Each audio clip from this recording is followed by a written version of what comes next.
राज्यात वर्षभर कुठे ना कुठे कृषी प्रदर्शनाचं आयोजन केलेलं असतंच, मात्र बऱ्याचदा अशी प्रदर्शनं मोठ्या शहराच्या, तालुक्याच्या किंवा जिल्ह्याच्या ठिकाणी असतात। हातातली शेतीची, गोठ्याची कामं सोडून पदरमोड करून शेतकऱ्यांना कृषी प्रदर्शनाला जावं लागतं।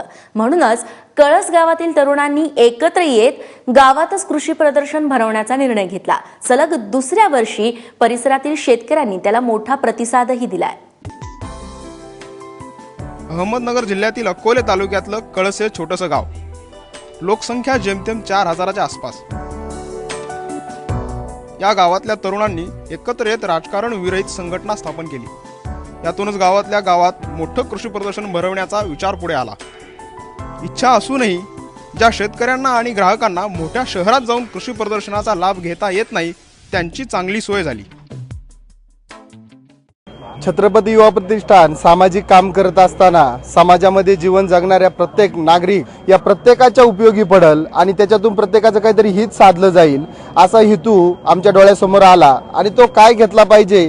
तेव्हा आम्ही विचार केला की कृषी प्रदर्शनाच्या माध्यमातून आपण सर्व स्तरावरच्या नागरिकांना न्याय देऊ शकतो। मागच्या वर्षी आम्ही जेव्हा कृषी प्रदर्शन भरवलं त्यावेळेस 80 स्टॉल मिळाले होते।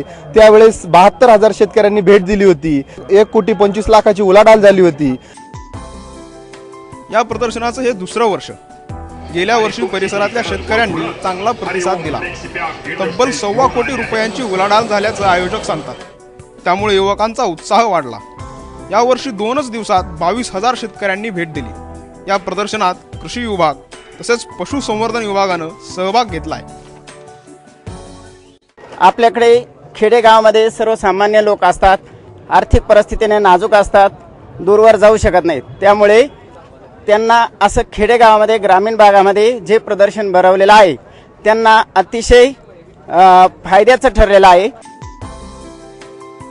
या छोट्याशा गावात भरलेल्या कृषी प्रदर्शनात तब्बल 430 कंपन्यांनी सहभाग घेतला होता। आपल्या अंगणातच शेती तंत्रज्ञानाची माहिती मिळाल्याचा आनंद शेतकऱ्यांच्या चेहऱ्यावर दिसत होता। छोट्याशा ग्रामीण भागामध्ये हा जो उपक्रम राबवला आहे, शेतीशी संबंधित सर्व स्टॉल, नंतर शेतकऱ्यांना मार्गदर्शन करण्यासाठी चर्चासत्र वगैरे आयोजित केलेले, त्यामुळे निश्चितच शेतकऱ्यांना आधुनिक तंत्रज्ञानाचा फायदा होईल। चांगल्यापैकी माहिती मिळाली। शेतीची सगळी अवजारं बिवजारं मी 3 वर्ष झालं एकटी पाहत होतो काळ्या पाईपांचा, पण तो मिळाला नाही। आज इथं पाहायला मिळालं। मला भरपूर माहिती मिळाली आम्हाला। इथे असं खेडेगावात घेतलं पाहिजे। गावोगावची युवा शक्ती कोणत्या ना कोणत्या राजकीय दादा, नाना, भाऊ, अण्णांच्या सतरंजा उचलण्यात किंवा राजकारणापायी एकमेकांचा दुस्वास करण्यात खर्ची पडताना दिसते। त्यामुळेच छत्रपती प्रतिष्ठानच्या तरुणांनी अकोलेसारख्या आदिवासी तालुक्यात केलेला हा उपक्रम वेगळा ठरतो। नितीन ओझा, ABP माझा, शिर्डी।